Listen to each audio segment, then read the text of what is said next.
Subscribe now and press the bell icon.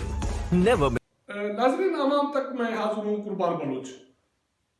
Corona के दौरान जो लॉकडाउन के इश्यूज हुए और उसके हवाले से जो भी फैसले हुए, उसमें सूबों का और वफाक का आईनी और कानूनी तौर क्या किरदार रहा है और इस हवाले से क्या तनाज़ात पैदा हुए, किसने क्या किरदार अदा किया और इस हवाले से सूबों में और ख़ास करके सिंध सूबाई हुकूमत और वफाक में चपकलश भी चलती रही, तनाव भी रहा और अभी रिसेंटली तो लगता है कि वो दोनों एक पेज पे आ ही गए।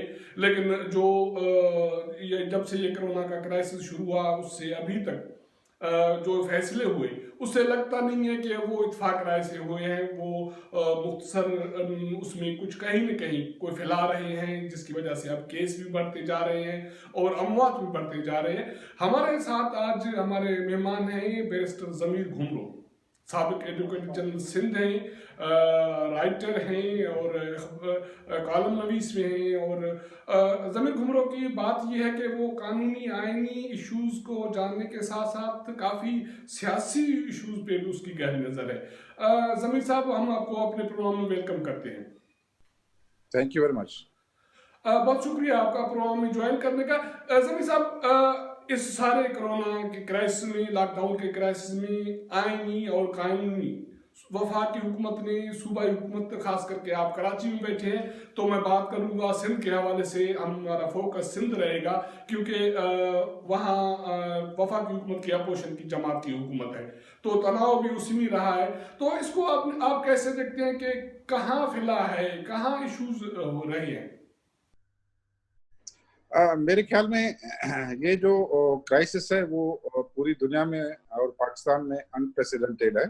तो इस वजह से, क्योंकि हमारा जो सिस्टम है वो डेमोक्रेसी का या फेडरलिज्म का, वो इतना पुराना नहीं है या इतना मैच्योर नहीं है कि इसमें जो है वो मसाइल पैदा ना हो। लेकिन जो मसाइल पैदा हुए हैं वो खुलकर सामने आए हैं। और पहले जैसे ही ये क्राइसिस, पैंडेमिक जिसको दुनिया कहती है, हुआ तो सिंध गवर्नमेंट ने जो है वो अपने इक़दाम करना शुरू कर दिए। जैसे उन्होंने जो है वो पेशेंट्स को जो है वो आइसोलेशन में भेजना, उसका जो है वो सही तरीके से इलाज कराना, हॉस्पिटल्स को इंस्ट्रक्शंस देना, हेल्थ डिपार्टमेंट को एक्टिवेट करना। चीफ मिनिस्टर सिंध खुद एक्टिवेट हो गए क्योंकि ये दुनिया में देखा जा रहा था कि ये बड़ा पैंडेमिक है। तो इसमें क्योंकि हेल्थ प्रोविंशियल सब्जेक्ट है कम्प्लीटली, तो इसमें प्रोविंशियल गवर्नमेंट्स का ज्यादा रोल है और फेडरल गवर्नमेंट का इस हद तक रोल है कि क्योंकि एक्सपोर्ट और इंपोर्ट उसके पास है, तो वो जो किट्स वगैरह या जो मेडिकल जो है वो दूसरी चीजें होती हैं वो उनको एक्सपोर्ट करना पड़ता है। तो उस सिलसिले में फेडरल गवर्नमेंट का कोऑर्डिनेशन का काम है। तो मेरे ख्याल में वो कोऑर्डिनेशन के सिलसिले में कुछ मसाइल आए, लेकिन बाद में जो है वो सारी गवर्नमेंट्स एक पेज पर हो गई। लेकिन फिर भी जो है वो, क्योंकि सिंध में पाकिस्तान पीपल्स पार्टी की हुकूमत है और पंजाब और केपी और बलूचिस्तान में या तो इत्तेहादी हुकूमतें हैं या जो है वो पीटीआई की गवर्नमेंट्स हैं। तो इस सिलसिले में मसाइल पैदा हुए थे, लेकिन ये आइन के तनाजुर में इसको देखा जाएगा तो ये प्योरली प्रोविंशियल सब्जेक्ट है। इवन ड्रैप जो है, ड्रग रेगुलेटरी अथॉरिटी है, वो भी प्रोविंशियल असेंबलीज ने रेजोल्यूशन पास किए हैं उसके बाद बनी है, क्योंकि ये प्रोविंशियल सब्जेक्ट है। इस तरह से एनडीए में जो है, नेशनल डिजास्टर मैनेजमेंट अथॉरिटी, वो भी 2005 में प्रोविंशियल असेंबलीज ने पार्लियामेंट को पावर दिया था रेजोल्यूशंस पास करके, क्योंकि ये भी प्रोविंशियल सब्जेक्ट है। तो मेरे ख्याल में ये तनाव होना नहीं चाहिए अगर फेडरलिज्म को देखा जाए, क्योंकि ये इश्यू प्योरली हेल्थ का जो है वो कंप्लीटली सब्जेक्ट जो है वो सूबाई है और सूबाई हेल्थ डिपार्टमेंट इस पर काम कर रहे थे, सूबाई एडमिनिस्ट्रेशन इस पर काम कर रही थी। तो फेडरल गवर्नमेंट का ये रोल बनता है कि वो कोऑर्डिनेशन करे।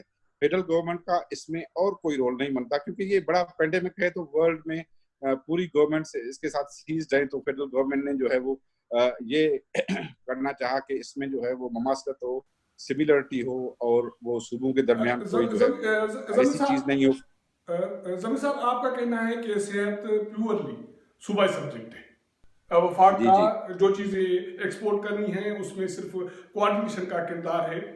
تو پھر کیا وجہ ہے کہ صوبائی حکومت پیپلز پارٹی جو یہ ٹیسٹ جو کٹس ہیں اس کے حوالے سے یا جو ڈاکٹرس اور جو پیرامیڈکس کے تحفظ کے لیے جو کٹس ہیں مطلب پی پی ایز کی عدم فراہمی اور دیر سے فراہمی کے الزامات جو وفاقی حکومت پہ لگاتی رہی ہے اور پہلے ایکٹیو رہی ہے لاک ڈاؤن وغیرہ میں، اس کے بعد پھر اس پہ آ گئی ہے کہ اب جو بھی وفاقی حکومت فیصلہ کرے ہم بھی اسی پہ عمل کریں گے، تو اس کے کیا سبب ہے، وجوہات ہیں؟ تو یہ تو نہیں ہونا چاہیے تھا پھر؟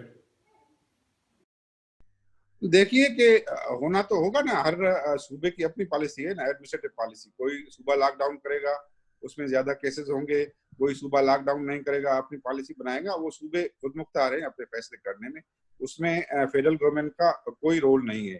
کیونکہ فیڈرل گورنمنٹ کا رول تب آتا ہے کہ صوبوں کو اگر کٹس چاہیے، دوسرا میڈیکل مٹیریل چاہیے، تو وہ جو ہے وہ امپورٹ کرنا پڑتا ہے، ظاہر ہے وہ ان کے پاس نہیں ہوتا. تو اس وجہ سے وہاں فیڈرل گورنمنٹ کا رول آتا ہے. اور میں نے جیسے بتایا کہ این ڈی اے میں اور جو ڈریپ ہے پاکستان میں، ڈرگ ریگولیٹری اتھارٹی، یہ صوبائی جو ہے وہ اسمبلیوں کے ریزولوشن سے بنے ہوئے ہیں.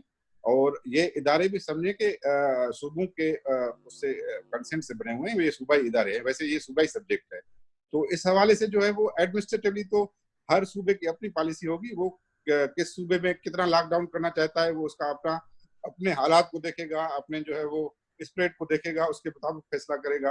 جیسے پنجاب نے بعد میں کیا، سندھ نے پہلے کیا، اس وجہ سے دوسرے صوبوں نے اپنے حساب سے کیا. تو یہ فیڈریشن میں ہوتا رہتا ہے، اس میں کوئی بڑی بات نہیں ہے. لیکن جو مسائل آ رہے تھے وہ کیونکہ فیڈرل گورنمنٹ کے پاس فنڈز زیادہ ہوتے ہیں، صوبے کے پاس کم ہوتے ہیں، تو اس وجہ سے جو فنڈنگ ہوتی ہے یا ایڈ ہوتی ہے جو ہے وہ فارن کنٹریز کی، وہ فیڈرل گورنمنٹ کو ملتی ہے. تو اس سلسلے میں کافی چیزیں ہوتی ہیں جس میں جو ہے وہ صوبوں کا اور فیڈرل گورنمنٹ کا کوآرڈینیشن ہوتا ہے. اور کوآرڈینیشن کا جو ہے وہ پرووین ہے کانسٹیٹیوشن میں، وہ کاؤنسل آف کامن انٹرسٹ کے فورم سے ہوتا ہے، نیشنل اکنامک کاؤنسل سے فورم سے ہوتا ہے. تو کافی جو ہے وہ اس میں جو ہے وہ چیزیں سمود ہو جاتی ہیں. تو اس میں میرے خیال میں صوبوں میں اور وفاق کے درمیان ابھی تو میرے خیال میں کوئی مجھے تناؤ نہیں دیکھا جا رہا. لیکن سندھ گورنمنٹ کے اسٹیپس پر جو ہے وہ کافی تناؤ تھا، کیونکہ سندھ گورنمنٹ نے انڈیپینڈنٹلی جو بھی فیصلے کیے وہ اپنے پالیسی کے مطابق اشے کیے، اس کے ریزلٹس آئے اور ان کو جو ہے دوسرے صوبوں نے فالو کیا. تو اس پر میرے خیال میں کوئی کباہت نہیں ہے کہ ایک صوبہ جو ایکشن لیتا ہے تو ظاہر ہے کہ وہ دوسرا صوبہ بھی اس کو فالو کرے، یہ ضروری نہیں. زمین صاحب، وفاقی حکومت کا یہ کہنا ہے کہ صحت صوبائی سبجیکٹ ہے. 7ویں NFCA ایوارڈ میں جو اس کے بعد 18ویں ترمیم میں جو سبجیکٹ صوبوں کو ڈیوالو کیے گئے، اس کے فنڈز بھی ڈیوالو کیے گئے، تو اس کے بعد وفاقی حکومت پہ تنقید کیوں؟ کیونکہ جب اس کے جو بھی سبجیکٹس ہیں ان کی فنڈنگ مل رہی ہے، ان کی شیئرنگ مل رہی ہے، اور صوبائی جو ڈیزاسٹر مینجمنٹ وہاں بھی ادارے بھی ہیں، اور تو اس کے بعد تو یہ وفاق پہ صوبوں کی جو تنقید ہے اس کا کوئی جواز نہیں ہوتا.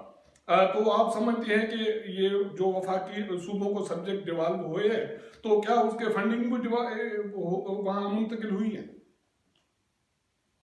نہیں، فنڈنگ پراپر نہیں ہے، کیونکہ جو NFC کا کنسپٹ ہے وہ جو پیش کیا جاتا ہے، کیونکہ کوئی فائنینشیل ڈیوالویشن جو ہے وہ 18 ترمیم میں نہیں ہوئی تھی. 18ویں ترمیم میں کوئی آرٹیکل 160 جو ہے وہ جو اس میں کوئی ترمیم نہیں ہوئی تھی. صرف یہ ترمیم ہوئی تھی کہ جو NFC آئے گا اس NFC سے جو ہے وہ جو اگلا NFC آئے گا اس سے کم پیسے صوبوں کو نہیں دیے جائیں گے. یہ صوبوں کو جو ہے پروٹیکشن دیا گیا تھا. لیکن ابھی بھی جو ہے وہ 65% جو بھی کلیکشن ہے ٹیکسز کی اور نان ٹیکس ریونیو کی، وہ فیڈرل گورنمنٹ کے پاس ہوتی ہے. ان کی ذمہ واریاں جو ہے بہت کم ہیں. نہیں ایجوکیشن ان کے پاس، نہیں ان کے پاس ہیلتھ ہے، نہیں ان کے پاس لا اینڈ آرڈر ہے، نہیں ان کے پاس اریگیشن ہے، نہیں ایگریکلچر ہے، نہیں انڈسٹریز ہے. یہ سارے جو ڈپارٹمنٹس ہیں وہ صوبوں کے پاس ہیں. جو لوگوں کے یہ جو سوشل سیکورٹی انہوں نے بنا رکھی ہے بسپ، یہ سوشل سیکورٹی، بیت المال، یہ بھی صوبائی سبجیکٹ ہے. یہ فیڈرل گورنمنٹ کا کام نہیں ہے کانسٹیٹیوشن میں. تو اس وجہ سے وہ کر رہی ہے فیڈرل گورنمنٹ، کیونکہ اس کے پاس ریسورسز ہیں اور صوبوں کے پاس اتنے ریسورسز نہیں ہیں. تو یہ غلط ہے کہ صوبوں کو جو جتنی ریسپانسبلٹیز دی گئی ہیں اتنے ہی پیسے دیے گئے ہیں، اتنی فائنینشیل ڈیوالویشن ہوئی ہے.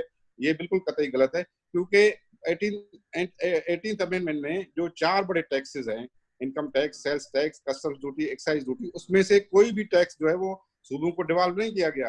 حالانکہ سیلز ٹیکس اینڈ گڈس جو ہے وہ ڈیوالو کرنا چاہیے تھا. ناظرین، یہ ہمارے دوست، ہمارے مہمان تھے بیرسٹر ضمیر گھمرو صاحب. اس کا یہ کہنا تھا کہ सूबों को जो भी सब्जेक्ट्स 18वीं तरमीम के तहत मुंतकिल हुए हैं उसकी प्रॉपर फंडिंग मुंतकिल नहीं हुई है, और अभी भी वफाक को NFC के तहत ज़्यादा फंडिंग मिल रही है। तो यही वजह है कि सूबों को जो ज़रूरियात हैं वो पूरी नहीं हो रही हैं, और ज़रूरी ये है कि वफाकी हुकूमत उनके साथ कोऑर्डिनेट करे और इस क्राइसिस में उनके ज़रूरियात पूरी करे। और ये हमारा जो प्रोग्राम है इसको आपको इंशाल्लाह पसंद आया होगा। हम उसको सब्सक्राइब करें, शेयर करें और अपने दोस्तों को अपना फीडबैक हमें ज़रूर दें।